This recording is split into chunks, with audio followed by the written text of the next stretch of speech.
Man finds supernatural treasure that leaves him shaken. But before we start, please make sure to subscribe and hit the bell so you never miss an upload from us. Also, leave a like right now. What do you get when you mix vampires, voodoo dolls, thick Creole accents, and a lot of sweet jazz music? New Orleans, of course, the crescent city of mystical witch magics and hauntings.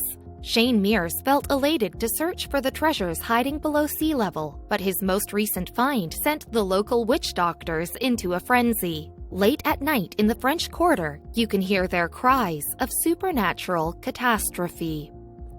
Cajun Swamp Whisperer. Shane is a bit of a legend around New Orleans. To those who don't know him by his given name, they might know him by another, the Cajun Swamp Whisperer. With his sense of adventure, it made sense that he would be the one to disturb the final resting place of haunting tools long forgotten. Big Kahuna. You don't become a legend and earn a nickname without a story behind you, and Shane's tale was impressive enough to captivate a city that can imagine just about anything. On a fishing trip in the Mississippi River, he spotted a catfish that was all white except for its rose-colored fins. It glimmered in the water, and Shane wanted it. Rare catch. So he caught it. Fishermen of the bayou were impressed with the 25-pounder, just as they'd been impressed by the 50-pounders he'd pulled out of the same rivers. Few could match his fishing skills in the water, or his metal detecting skills on land. Natural explorer. Shane Mears was a natural explorer. What many take for granted, the grounds, the rivers, the history of the city, he saw as an opportunity for hidden treasure. The problem with hunting in New Orleans, he knew, was that there was a good chance you could find something positively creepy. Swimming pool detective. Still, in July 2020, Shane was asked by NOLA.com for tips on where to look for treasure, and his reply was pretty domestic. I love it when somebody is building a swimming pool. Anytime property is being uprooted, Shane saw an opportunity and felt a huge rush. Something about it. There's something about it, said Shane. You're back in time, in a time capsule by yourself, bringing these people back, he said. These people who were forgotten. Among the forgotten was the New Orleans supernatural community, which Shane would uncover next. 100 cannonballs. In his search, Shane ended up finding over 100 cannonballs, leftovers from an era when pirates walked the streets, as well as old carriages, and some clay marbles. He gained more and more confidence as he searched, and his next discovery only pushed him harder. War relics. Beyond cannonballs and carriages, Shane discovered a belt buckle from the Battle of the Alamo. It was worth $7,000, and it put him on track to his next big win. But then he ran out of money. Yeah, he spent that $7,000 fast. Borrowing funds. Shane eventually hit a wall because he could no longer afford supplies for his excavations. His neighbor, Kathy Smith, learnt of his trouble and lent him the necessary funds. A little magic. In return, Shane gifted Kathy his best findings, including antique earrings. It wasn't even breaking even. Kathy simply found him magical. Shane does have a little bit of magic in him, she said. He always had a way of being exactly where he needed to be. Knack for treasure. Shane's knack for discovering treasures goes back to childhood. Growing up, he'd always explored historic locations with his father, both equipped with metal detectors. Louisiana strong. Most of the Mears findings were in Louisiana, from the Gentilly to the Metairie sections. He moved to Florida briefly, but news of Hurricane Katrina brought him home. Bartender. When Shane moved back to Louisiana, he took a couple of jobs as a bartender. Unlike his old car salesman gig, it left him with a lot of free hours, and he used them to go back to his childhood. Time travel. Not literally, but Shane restarted his obsession with uncovering treasures buried deep in New Orleans. But after finding all that he could, it was time to take on a new hobby. That's how he ended up pulling the 25-pound catfish out of the river. But Shane soon returned to his first love, and he was about to uncover some serious voodoo. New Orleans.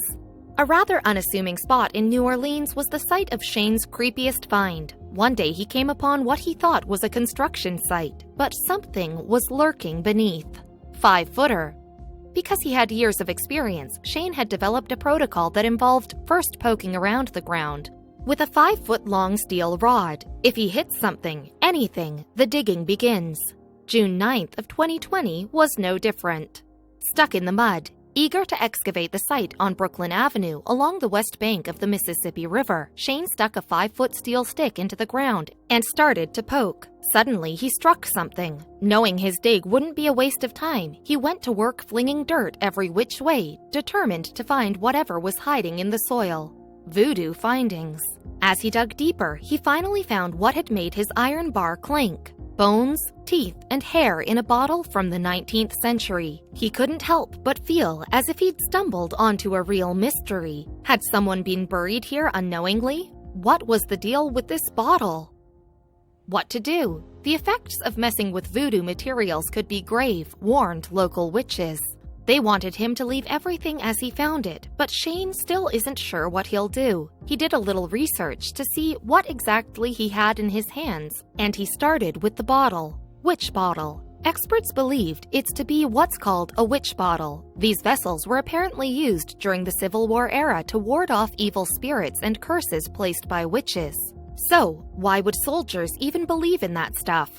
Banishing evil. Well, witch bottles were popular during the times of extreme hardship. People would try anything to end their plight. Civil War troops were going through unprecedented misery, so they took up this superstition to banish negative energy. Desperate measures. Not every bottle contained only nails either. Oftentimes human hair and teeth were added. And there were even bottles found with remnants of urine. It's hard to know the justification of any of this, but historians understand the basic rationale. Under the hearth. Here's how the witch bottle worked. After the container was filled with whatever remnants the holder thought necessary, it was placed underneath a hearth in one of the general's quarters. Then they waited. The evil escapes. Once the fire in the hearth grew hot enough, the glass would burst, and the soldiers, or whoever it was that buried it, believed the escaping plumes of smoke were evil spirits dissipating into the ether. Budget issues. Joe Jones, the director of the William and Mary Center for Archaeological Research, was on site when the bottle was discovered, but never thought anything of it. The project budget simply didn't allow for further investigation and testing. No second thought. Additionally, Jones wasn't familiar with the superstitious custom. Why would he see anything so special about an old bottle with nails inside? He really didn't give it a second thought. At first. A positive assessment. However, the founder of the William and Mary Center, Robert Hunter, knew better. He was positive the artifact was a witch bottle, and he was familiar with the tradition and even owned several himself. 110% sure. I'm 110% sure it's not so much a bottle with nails in it, it was the context in which it was found. It appears to have been buried with a brick hearth, which is how these charms were used, explained Hunter. An awesome idea. To think the bottle is used to ward off witches and spirits is pretty ludicrous.